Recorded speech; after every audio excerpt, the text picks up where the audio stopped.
তুরাগ নদীর তীরে অবৈধ স্থাপনা উচ্ছেদ করছে বিআইডব্লিউটিএ। অভিযানের খবর রাখছেন সহকর্মী মনির মিল্লাত। সবশেষ খবর নিয়ে কাউন্দিয়ার বড় দিয়াবাড়ি এলাকা থেকে যোগ দিচ্ছেন আমাদের সাথে।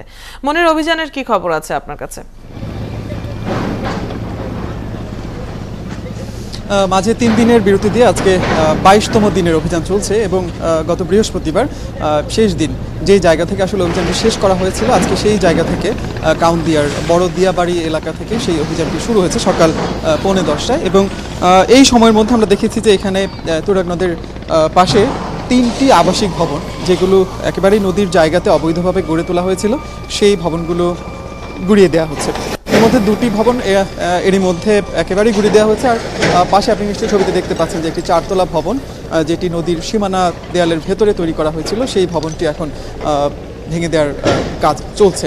এরকম করে আমরা দেখছি যে গাবতলী আমিনবাজার যে ব্রিজ রয়েছে, সেই ব্রিজের পর থেকে তুরাগ নদীর 2 পাড়ে কিন্তু এরকম গত কয়েকদিনের অভিযানে অনেকগুলো স্থাপনা ভেঙে দেওয়া হয়েছে। এখানে বিআইডব্লিউটিএ এর যারা কর্মকর্তা রয়েছেন তারা পরিষ্কার করে বলছেন, মূলত সীমানা দেয়াল, নদীর যে সীমানা দেয়াল রয়েছে সেগুলোকে বিআইডব্লিউটিএ যেভাবে বসিয়ে দিয়েছিল, পরবর্তী সময়ে অবৈধভাবে সেগুলো সরিয়ে অন্য জায়গায় বসিয়ে এখানে প্রভাবশালী একটি মহল তারা এই কাজটি করেছে, যে নদীর ভেতরে এইরকম ভবন গড়ে তুলেছে। মূলত এই অভিযানের মধ্য দিয়ে তারা যেটি বলছেন যে ঢাকার চারপাশে যে 4টি নদী রয়েছে সেগুলোর মধ্যে নদীর জায়গাতে যে অবৈধ স্থাপনা যেগুলো রয়েছে সেগুলো তারা একেবারেই নিশ্চিহ্ন করে দেবেন এবং নদীকে নদীর মতো করে আসলে বাঁচার যে সুযোগ সেটি তারা করে দিতে চান।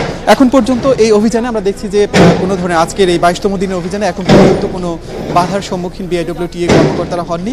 খুবই শক্ত অবস্থান থেকে আসলে তারা এই অভিযানটি পরিচালনা করেছে। এবং অন্যান্য দিন আমরা যেটি দেখে থাকি যে সকাল 9টা থেকে শুরু করে বিকেল 5টা পর্যন্ত অভিযান চলে, আজকেও সেরকম করেই বিকেল নাগাদ এই অভিযানটি চলবে। নিশ্চয়ই। এবং মনির, আপনি রয়েছেন সেখানে, নিশ্চয়ই পরবর্তী সংবাদগুলোতে আপনার কাছ থেকে আমরা তখনকার খবরও জানবো। ধন্যবাদ আমাদের সাথে যুক্ত হবার জন্য।